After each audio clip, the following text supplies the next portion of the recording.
Hey everybody, I hope you're doing well. So I'm really excited now for the season because it's warmer weather and that means group rides are starting up again. And so many of the athletes I coach are now doing a lot of group rides. And you might hear from coaches that they're not a big fan of group rides, and I want to explain why. So group rides, if you look at your power output in most group rides, not all, but a lot of them, especially where I live, you're going to have a lot of recovery, and then you're probably going to have a lot in like the anaerobic zones.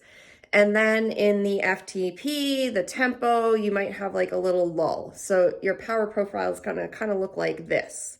So that means you're putting out a lot of low power and a lot of high power. So we're really not getting like that quality base training or that consecutive time in tempo or FTP, which is, it can be a factor in raising your FTP. Now that said, if you're training anaerobic and you're training for racing, like the group rides, of course, like group rides are great. They're going to help you for that. If you're training for long hill climbs and you do local group rides, which is a lot of anaerobic, and this long hill climb would be like a lot of tempo riding, maybe not as helpful. But that said, group rides can still be massively beneficial. You just have to choose them correctly. So there are many different types of group rides. And I have, through my coaching, seen about what I would separate into 4 types. Okay, so the first type is the group ride that is quite easy. You're sort of at the lead, or you could be at the lead for most of it, and the day really doesn't feel that hard for you. It would be kind of like an endurance ride. The second type of group ride is the very controlled group ride. Now, this might be a very challenging group ride, but it's still, you kind of know what's coming. It's very predictable. They keep it sort of at a steady pace.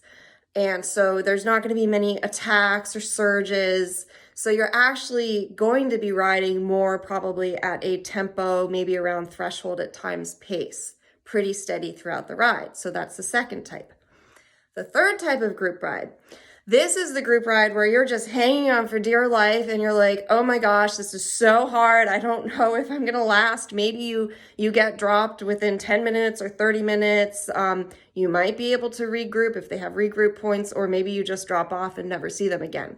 So this is the very, very hard group ride that is almost, it's hitting your level, but it's almost at the point of being above your level.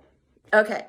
Now, the fourth type of group ride, this is kind of like the ideal group ride in many ways if you want to train that anaerobic, unpredictability, race style type of riding.